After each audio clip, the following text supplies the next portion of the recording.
ഇപ്പൊ നമ്മളിപ്പോ ഈ അപ്പാർട്ട്മെന്റ്സിൽ പറഞ്ഞപ്പോ റീസെന്റ് വരുന്നത് ഒരു പ്രീമിയം അപ്പാർട്ട്മെന്റ് ആണ്. അപ്പൊ അതിന് തൊട്ട് താഴെയും പല സെഗ്മെന്റൈസേഷൻസ് ഉണ്ടല്ലോ അല്ലെ? ഇപ്പൊ അപ്പാർട്ട്മെന്റുകളിൽ പല സെഗ്മെന്റൈസേഷൻസ് ഉണ്ട്.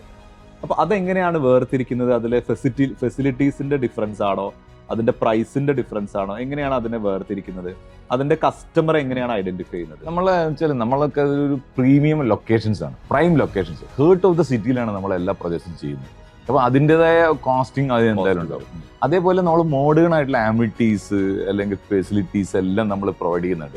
എന്തൊക്കെ ഇന്നോവേറ്റീവ് ആയിട്ട് ചെയ്യാൻ പറ്റുമോ അത് നോക്കിയിട്ട് ചെയ്യുന്നു ഓരോ പ്രൊജക്റ്റിലും. ഇപ്പൊ ബെറ്റർ ലെവലിൽ ചെയ്ത് കഴിഞ്ഞാൽ അന്നത്തെ സാഹചര്യങ്ങൾക്ക് അനുസരിച്ചിട്ടുള്ള കാര്യങ്ങൾ ചെയ്തേ പറ്റൂ. അപ്പൊ അതിനനുസരിച്ച് നമ്മൾ ഏറ്റവും മോഡേൺ ആയിട്ട് എല്ലാ കാര്യങ്ങളും ചെയ്യാന്നുള്ളത് നമ്മൾ ഉദ്ദേശിക്കുന്നത്. അതാണ് നമ്മൾ ചെയ്തുകൊണ്ടിരിക്കുന്നത്. അപ്പൊ അതുകൊണ്ട് നമുക്ക് കുറച്ചും കൂടി കംഫർട്ടായിട്ട് കാര്യങ്ങൾ മൂവ് ചെയ്യാൻ പറ്റുന്നത്. അതാണ് അതിലെ പ്രധാന ഘടകം.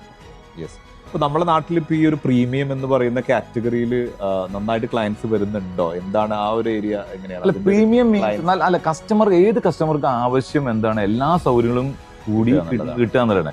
ചില ആൾക്കാർക്ക് അത് അഫോർഡബിൾ ആവില്ല എന്ന് മാത്രമേ ഉള്ളൂ. അപ്പൊ നമുക്ക് അത് അഫോർഡ് ചെയ്യാൻ പറ്റുന്ന ഒരാളെ നോക്കി പോവാന്നല്ലാണ്ട് വേറെ വഴിയില്ല.